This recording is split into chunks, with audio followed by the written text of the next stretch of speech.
Hello there, lovely people. It's Alex from Nintendo Life here, and yes, I'm sure you already know that Nintendo released a gameplay trailer. Well, it wasn't really a trailer, more of a presentation with Aonuma showing off Tears of the Kingdom goodness, and, well, there was quite a lot to digest. Moreover, there was an awful lot of hidden stuff that they really didn't, highlight in the video, and it's not entirely surprising, when you see a game running like this, it's gonna be difficult to kind of hide everything they don't want to see, or they wanted people like me to come along and say, hey, did you see all the things? So I'm gonna take you through what we've found, and no doubt this won't be an exhaustive list, and we're not gonna be talking about stuff that was obvious, as in, stuff they actually talked about, but anyway, that's more than enough waffling. Let's dive right into things. So starting right away from the very first screenshot we see, up on the D-pad is now a food or ingredient shortcut. They don't use it, so we can't be sure, but it seems to be distinct from fuse considering that comes up later and is assigned to the L button. The minimap also now shows coordinates, including longitude, latitude, and altitude, because we're going to be going up an awful lot, and that's kind of useful. Probably not for a lot of people, but if you need to say where something is, you can actually give the exact coordinates rather than being like, oh, it's sort of south of, Mount Lanayru or something like that.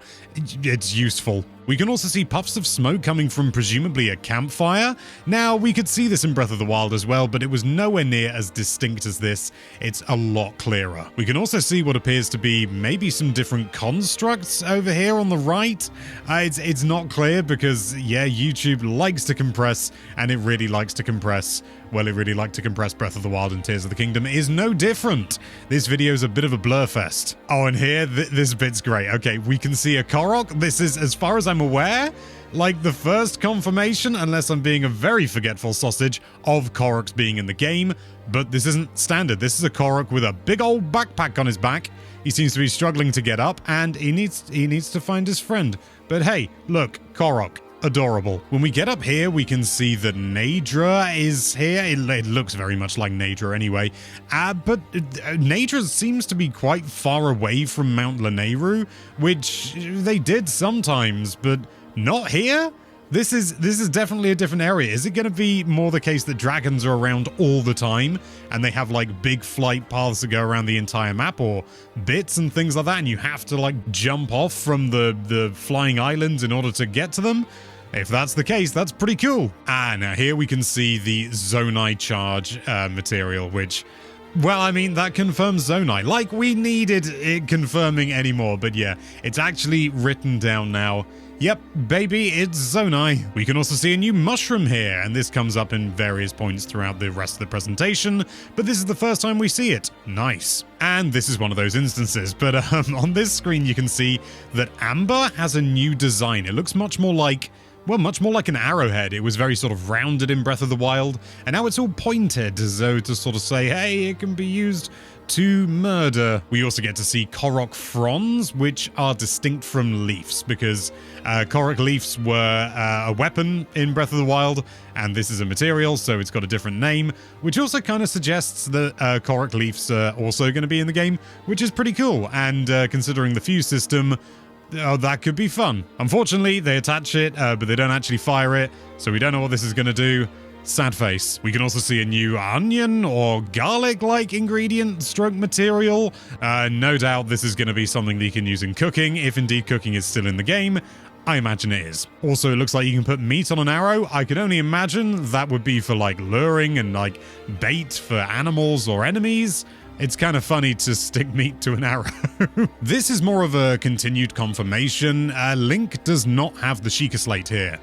He would usually be there where those sort of droplet things are, but it isn't. It isn't there. Maybe Link doesn't have the Sheikah Slate anymore at all. Maybe Zelda does. Up here, we can also see another dragon. It could well be Naydra again. It looks most like Naydra.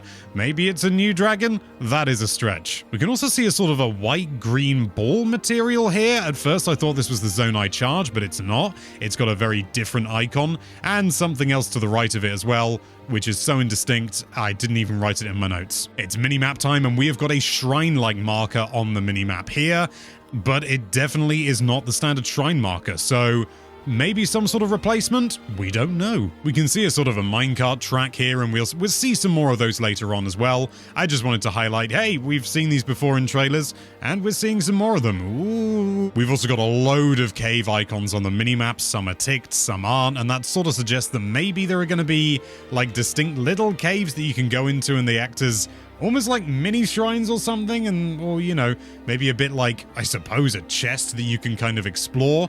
That sounds ridiculous, but I mean in terms of like a mini-map icon. We can also see a battery icon, and I couldn't tell you what this is. Maybe recharging something? We see it on the Ultra Hand stuff, that the items, various items have like a charge in them. Maybe they can be recharged there. Who knows? And when we get across the other side of the river, we can actually see another construct. This is a ranger construct, and because it's got its name above the thing rather than a health bar, that's pretty clear that it's friendly. And also it doesn't attack you. Another good indicator. We can also see a pot icon on the mini-map, and that's really not clear what that could be.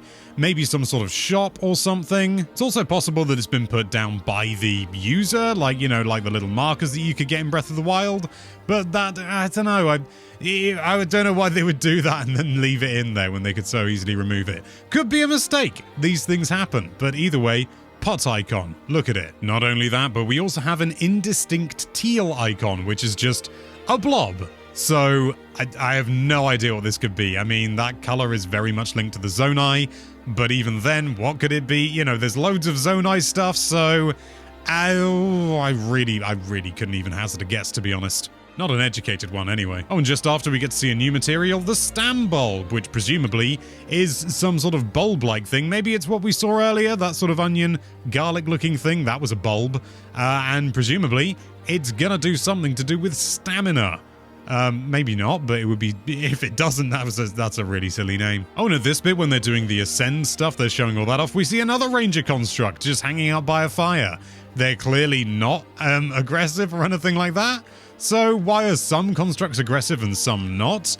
Here we can see more of those tracks that I mentioned before, the minecart tracks, and also a sort of a blue sphere. It's almost like sort of a crystal ball or something. I have no idea what this could be. On the minimap, you can see there's like a pot icon, so it could be that this is some sort of like shop or something.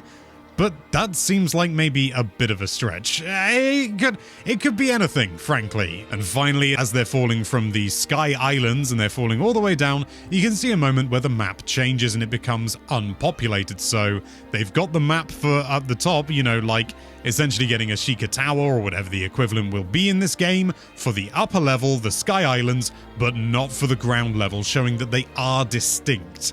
And extrapolating from that, and this is merely an extrapolation, I'm assuming that when you look at the map from the map menu, you're going to get two layers. You're going to get the Sky Islands, and you're going to get the standard, like, ground level map as well, and you can flick between the two, which is good, because I wouldn't want a 3D map. Those things are hard to pass. And there you have it. Those are all the distinct things that we found that they didn't talk about in that lovely Tears of the Kingdom presentation. There was some other things, you know, blurry things off in the distance and things like that, but we wanted to stick to distinct stuff, so if you've got any ideas for some of the stuff that we didn't mention, or indeed you've seen something that we didn't even see with our eyes, let us know with a comment down below. Thank you so much for watching. If you like this video, then why don't you fuse that subscribe button to your mouse cursor or tapping finger if you're on mobile, and be sure to check out nintendolife.com for all sorts of lovely Nintendo related content.